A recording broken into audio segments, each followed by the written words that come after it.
Hi there, welcome to Cooking with Kenny G. Now in today's video, we are going to be making what I like to call next level veggie burgers. Look at this thing. Now these burgers have a great texture as they are not a pureed patty. They're handcrafted by you and then formed. Now this recipe will impress you and your friends with its spicy taste, and it will fill you up like a beef burger. Now you can make these up ahead of time and freeze them if you want, and then pull them out and thaw them for when you need them. On this channel, I want to help you level up your cooking game with pro tips, tutorials, and videos. Save you some money, make your time in the kitchen more fun and enjoyable, also impress you and your guests with all your new skills. To be honest with you, we all gotta eat. Now, if you're new to the channel, make sure to take your spatula, smash that subscribe button. Well, don't smash it, you might break your computer. Hit the subscribe button. Check for any links in the description box down below. Don't forget to leave any comments or questions below that I can answer for you. Make sure you stick around to the end of the video where I'll have a link for you for recipes of this video and other videos that I've done in the past, so you can start your own pro level cookbook. So let's put on the apron, grab the knives, fire up the stove, and get after it.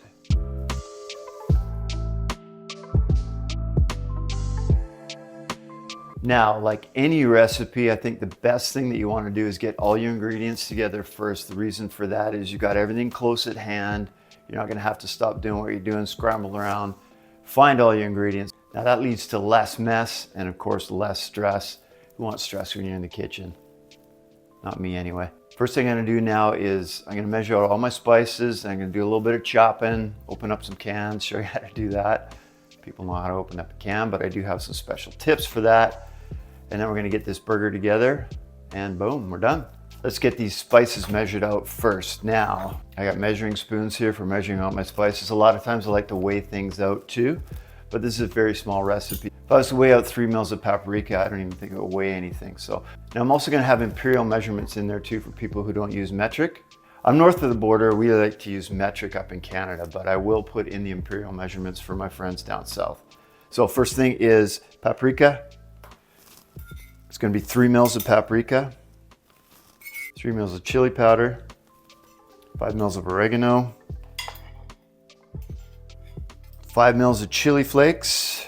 Now you can cut these back a little bit if you don't want them to be too spicy, but this burger has quite a nice bite to it, but it's not super spicy. So if you want, maybe go 3 mils or 5 mils. Metric conversion, 1 teaspoon or 3/4 of a teaspoon. Now 5 mils of cumin,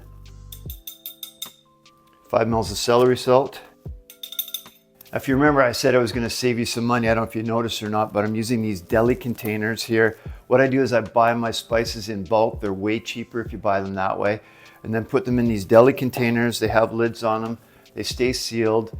They stack really well in the pantry, so that way when you're grabbing things, it's easier to grab that than a little bag of something that you have in there that falls sideways or whatnot. They stack great. They're super cheap. You get them off Amazon anyway. We'll put the link down below for them, but I swear by these, and they're very much industry standard too.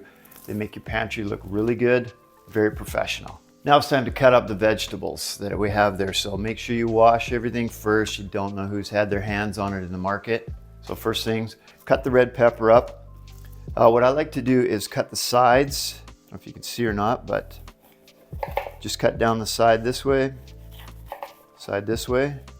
Now what I'm doing here is making sure that the seeds aren't part of the equation. See that? No seeds. I hate the seeds that are in there. You have to like flake them out, move them off to the side. This way there's no seeds in there at all. Now we can just small dice these up.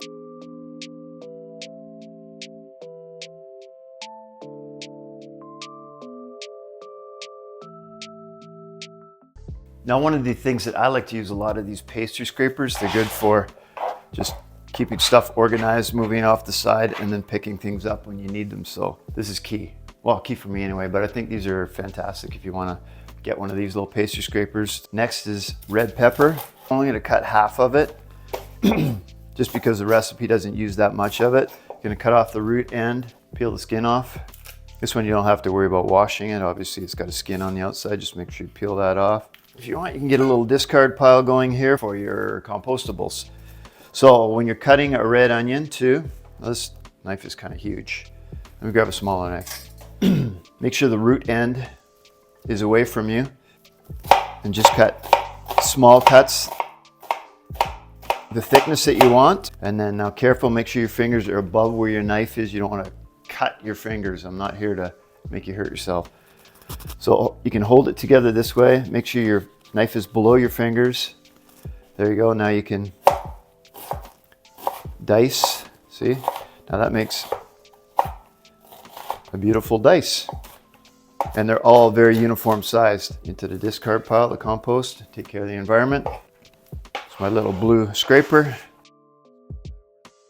Deli containers, blue scraper. Get my cutting board cleaned up for the next project. Those will stack nice in the fridge now too. Put some lids on top. Little wipe, little cleanup. Now this one you're gonna have to be careful. You guys are well aware of peppers and how spicy they are. Gets on your hands, rub your eyes. Done that before. Not very nice. Same, very similar with the red pepper. I like to just go down the sides. That'll just give me the meat part of the pepper. Now the seeds that are in the jalapeno pepper, that's what is spicier actually than the outside meat. Now these are gonna get diced up quite small. You don't want a big chunk of jalapeno pepper in your burger. It's gonna be like getting punched in the mouth with spice. So I don't know if you really want that. Cut them quite small so you notice these are very fine dice. You want 15 mils in there or 1 tablespoon. 1 clove of garlic in there. That's almost it for all the cutting. We're gonna do one more thing, chop the parsley. But what I'm gonna do, clean up my board, get that spice off there because I don't want to put that in anything else, but you don't need to see that. So make sure you wash the parsley under cold water, shake off any excess water that's in there. Now the reason I do that is the dirt that gets in the parsley. So if I wash it off before rather than afterwards, you're just going to be chopping the dirt into the parsley and you don't want that. Cold water, shake off the excess dirt, maybe rinse it one more time, shake it off again. That should be enough to dry it out. 15 mils or 1 tablespoon of parsley. You don't really have to cut up the whole thing if you don't want to. Now, if you do want to chop up the whole head of parsley, just so you have chopped parsley, what you can do is with the excess parsley is get another little deli container, a little paper towel in there that'll absorb some of the moisture that's in there. Should be good for 3 or 4 days in the fridge. Any longer than that, it starts to smell like compost. It's not very nice. Now, what I like to do is try and bunch it up as much as I can. Keep your fingers out of the way, of course. Just kind of rough chop it. And then I like to keep the tip of my knife on the board, hold it down with my finger, and then just rock the knife back and forth through the parsley. And that'll chop the parsley up nicely. Very easy to do. Just chop it up till it's fairly fine, but it doesn't have to be like the sand of a beach. Blue scraper comes in handy for everything. So I want 15 mils of parsley or 1 tablespoon of chopped parsley. Gonna keep this one separate. I'm gonna add it to the dry ingredients. I'm not gonna cook it with the other stuff. Let's get cleaned up and on to the next project. Now it's time to cook the vegetables until they're translucent with the spices. Now having the spices in there, what that'll do is bloom the spices or increase the flavor of them a little bit while they're in the heat. Now I've got 60 mils or 1/4 cup of extra virgin olive oil. I know it sounds like a lot, but that's gonna be the fat that's in the burger. So let's get started. You wanna make sure you heat up the oil before you put in the vegetables to saute them. That way they don't get greasy. All right, the heat's medium now. It's nice and warm. I'm gonna add my vegetables in there. Garlic, jalapenos. You can use a wooden spoon. I have these high heat resistant spatulas that I like to use. Like I say, we're gonna saute those until the onions are a little bit translucent. The vegetables are cooked. About time to add in my spices now too. Now make sure you don't walk away from this. You don't want it to burn on the bottom. You're gonna have to keep moving it. You can reduce the heat down a little bit if you want. Oh, that smells delicious. The garlic, the chili in there. You can smell the chili powder. Paprika, so good. Cumin, it's gonna add a lot of flavor to your burger. It's been about 3 or 4 minutes now. The onions are starting to get translucent, so it's about time to take these off. I'm just gonna take these off the heat, let them cool down a little bit. I've got a couple more steps, then we can start mixing these burgers up and forming them. Okay, now that the vegetables are sauteed, I'm just gonna let them cool down in the fridge a little bit. I promise you we're almost to the end. There's a little bit more knife work to do and a little bit more measuring. So I'm gonna measure a little bit of the dry ingredients. What I've got here is some, these are binders, so a little bit of panko, which is a dry Japanese breadcrumb. I've got here 1/3 cup or 80 mils. Put that in there. Now, if you wanna go gluten-free with these, you can just omit the panko and now to maybe increase with one more egg and add a little bit more, maybe about the same amount of rolled oats in there. Sorry, of quick cooking oats. Now what I've got is quick cooking oats, not a rolled oat. Now the reason I'm using the quick cooking oats is they're chopped up a little bit more. The rolled oats are the whole oats, if that makes any sense. And the quick cooking oats are just the ones that are a little chopped up, but they'll be better in the burger because I want a smaller oat in there. That's gonna help to bind it. So we got 180 mils of that, or 3/4 cup. It's actually 185 mils, so let's go precise measurements then. 185 mils. Okay, so we've got the panko in here, we've got the oats in here. Now we're gonna do a little bit more knife work, chop up the artichokes, the bocconcini, gonna add in the parsley, then we're gonna put the beans on the mixer, add the rest of the ingredients, mash it all up together, and then we can start forming the patties. Ready to go. 60 mils of diced artichoke. I use canned artichokes. I'm not going to go through the trouble of using fresh ones. That's an awful lot of work. So these are just cooked and marinated. Just dice these up small. Again, about the same size as I was cutting the peppers up. You want everything to be about uniform size. If you got a little bit extra, that's okay. It's not really going to ruin the recipe. We're not baking here, we're cooking. Now we're almost done with the knife work, I promise. Last thing that we have to cut up is the bocconcini or the fresh mozzarella. Now 60 grams to go in there, or about 6 of these little cocktail ones. This is 2 ounces also too, imperial. So these little guys, just small knife, cut them in half, half again, and then they get cut into 8s. They get mixed in with the other ingredients. And then parsley in there. All right, last step, just gonna drain the beans off that are gonna go into the burger. So remember, I promised you a little tip. This is kind of an industry thing, but when you open a can in the industry, you're taught, take the entire lid off. That way, if it's sitting up in a hinge like this, a lot of times you'll cut yourself. So take that off, discard it. I like to drain the white beans first, just because the black beans have a little bit of black color in them and I don't want to get it in the white beans. So drain off the white beans.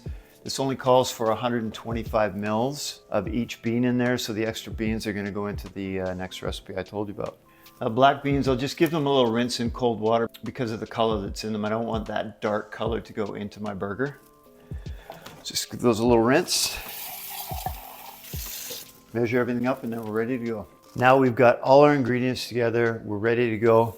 Gonna grab that beautiful little mixer, bring it over here. Gonna mix up the patties, show you what they look like, and then we are finished. All right, the mixer's set up. I have a paddle attachment on there. You can mix these by hand, or you can actually use a hand mixer too. It takes a little bit longer. I like to use the mixer. So first thing I'll do is put my beans in there. I'm gonna smash them up a little bit. Gonna keep a lot of the texture in them, but I want them to break up a little bit so you're not eating a whole bean. There you go, that's a good start. Now I'm gonna add in the panko, the oats, parsley, bocconcini, and the artichokes. Did I say artichokes already? Not sure. Give that a little mixy mix. Now our vegetable mixture. Add that in, vegetables and spices. That's cooled down now. Now the reason it's important to cool it down is I'm gonna add an egg in there, and I don't want to add an egg in while it's still warm. And also melt the cheese a little bit too. And then 1 whole egg. Now just mix that up until it starts to come together. There we go, that's looking good. Just mix it a little bit more. Not too much more though. You want to keep a lot of that texture in there. Perfect. Now, get this off. I'm gonna show you how to form the patties. Ah, it looks beautiful. I've got the mixture off the mixer now. It's hard to say, I say that fast 3 times. What I'm going to do is I'm gonna show you how to form the patties. So I have a 3 ounce, 80 mil disher or a scoop, a little bit of parchment paper, then I've got a ring mold. You don't have to use any of this stuff, but I like things to be super uniform. Again, that's years in the industry of just doing the same repetitive thing over and over again, and things look super nice that way. Just take one scoop, put it in there. You can take your spatula, flatten it down, press it out. There we go. And then you can just put the other piece of parchment on top and just press it down a little bit more. So the reason I use that 3-ounce scoop obviously is to get the size, but that's about the size of my burger bun too. It's roughly like that. So there we go. There's one.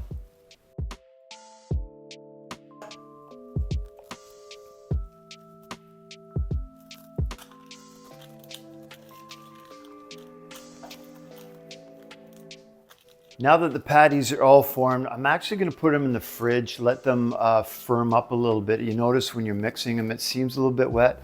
Don't worry about that. With the dry panko that's in there and the rolled oats, they're going to absorb a little bit of that excess moisture. I'm going to put them in the fridge for about an hour or so, just let them firm up a little bit more. Well, now it's time to finish off this burger. It has been in the fridge firming up a little bit. Now what I'm going to do is cook it in a pan on the top of the stove. Now unfortunately you can't put this burger on a barbecue, it will fall through, so you're going to have to pan sear it. But if you're on the barbecue and you're cooking burgers up for all your meatitarian friends, you got a side burner, you can just put a little pan on the side there and do your veggie burger on the side, and everybody's happy and it's not like you're being left out. Now I have a pan on the stove. It's on a medium low. Just gonna put a little bit of olive oil in there, or you can put pan spray in there just so it doesn't stick. It shouldn't anyway, but hey, better safe than sorry. Burger on the paper, just gonna put it in, and that's gonna cook for about 6 or 7 minutes. So just gonna leave it on medium low there. Gonna flip it after about 4 or 5. While the burger's cooking, I'm gonna restaurant this thing up a little bit. So I've got a brioche bun here. I'm gonna add a little bit of butter into it. And then I'm going to toast the bun, like I say, restaurant style. Got a tomato here, give it a little wash. Remember what I said? You never know who's been touching that thing. Just take the core out of it. Now I like a nice thick tomato on my burger. I'm not sure about you. Let's give it a nice slice there. I've got a garlic dill here, a couple slices of dill. Not going to put any onion in it because there's a fair bit of onion in the burger itself. It doesn't really need it. Got some lettuce here. I like lots of lettuce in my burger too, makes it look massive. All right. And I have some burger sauce that I've made. I will put the recipe in the link. So like I said, you have to stay to the end to see it. Anyway, it's kind of a one and done. It's got a little bit of everything in there. Just slather that onto the burger and it's ready to go. You don't have to add anything else. Time for assembly. Got my toasted brioche bun. Look at that. That is gorgeous. Here's my burger sauce. One and done. Oh yeah. And don't be shy on that burger sauce. I like lots in there. Make a big messy burger. I've got my patty here. Nicely browned. Put that on the bun. Oh, that looks beautiful, doesn't it? And then any way you want to assemble it. Now I like to put my lettuce on there. Oh, that tomato. That's a beast. Boom. Now that on top. Now, if you want, you can, I don't know, restaurant it up even a little bit more. Put a skewer on there with a little carrot curl, or you can do 2 if you're gonna cut it. It's like a ship, USS Veggie Burger. All right, there you go. Look at that. Now we're done. Vegetarian burger that is next level. Love it. Final presentation. You partner that up with some yam fries. Oh yeah, now you've got a vegetarian delight here. There we go. Look at that, gorgeous. Well, we made it, congrats. Thank you so much for watching. Now don't forget to subscribe for more videos that will be coming up, and hit the thumbs up button if you enjoyed our time together and learned something on your way to Flavor Country.